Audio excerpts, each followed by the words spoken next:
in certain instances that I just mentioned, including racism, sexism, and discrimination, I think we have to take a stand. Donald Trump, you have no idea what your words mean.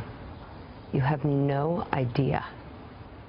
You have no idea what your words mean.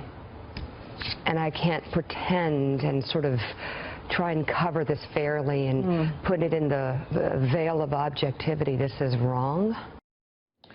Those comments reflect a view increasingly held in the media these days. Indeed, one liberal commentator recently described the Clinton-Trump race as between an apple, that being Clinton, and rancid meat. Another described the race as between the most qualified candidate ever, again Clinton, and an orangutan with a bad haircut. Such commentators are infuriated by equal treatment of the two candidates by the media, calling it, quote, false equivalence.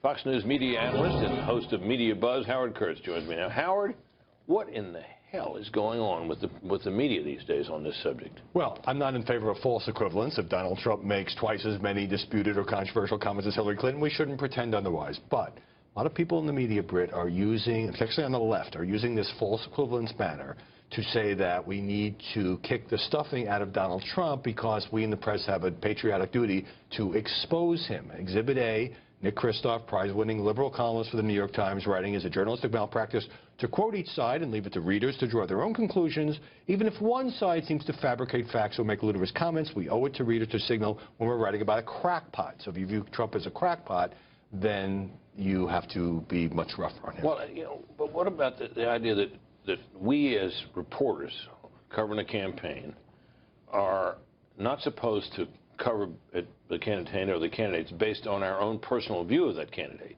I mean, you have your views and I have mine about both candidates. But as we cover the race, I was always taught that what you're supposed to do is be neutral. Now, people accuse us of being slanted one way or the other, but this seems to me that there's an argument going on here in favor of being slanted.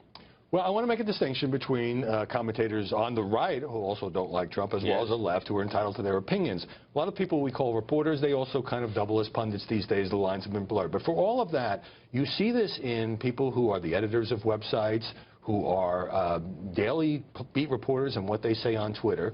There is a snarkiness and a revulsion at what Donald Trump says and does. I am not opposed to aggressive reporting when he takes back the birther conspiracy. There should be tough reporting. When he's got problems with the Trump Foundation, there should be tough reporting. But there's a difference between that and the kind of the tone that is creeping into many of these news stories seems increasingly, by any measure, to be anti-Trump. And this, of course, carries over, and we've talked about this before, but this carries over into the argument that's going on now about the proper role of debate moderators, who traditionally, when you think of, you know, Jim Lehrer and all the debates he did, Bob Schieffer, I was involved in one back in 1988, before a lot of people were born, and I wasn't that young then, Howard. But the idea was that you were basically up there to try to throw challenging questions to each candidate and let each other respond to their answers.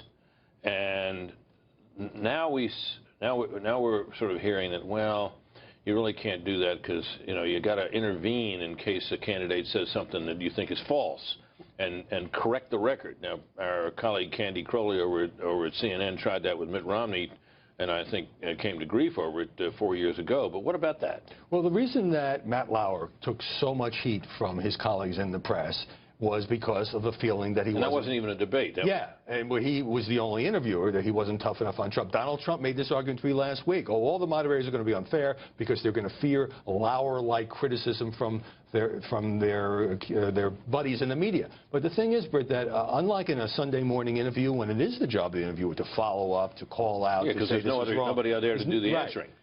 In a general election debate where the two candidates are supposed to go at each other, you don't want to be, as a moderator, debating the candidate yourself. And a lot of this is driven by the media assumption Trump's going to get up there and lie. Hillary may shade the truth, but Trump's really the liar here. And the moderators have to step out of their role and to expose him. Well, that's not the job of the moderator, and it's not the job of journalists to expose a candidate. We should be aggressive toward both sides. A lot of people in our business, I've never seen this before in a campaign, now feel like it's okay, it's even our duty to tilt one way in this campaign. Boy, wow, what a difference. Howard, thank you. Good to see you.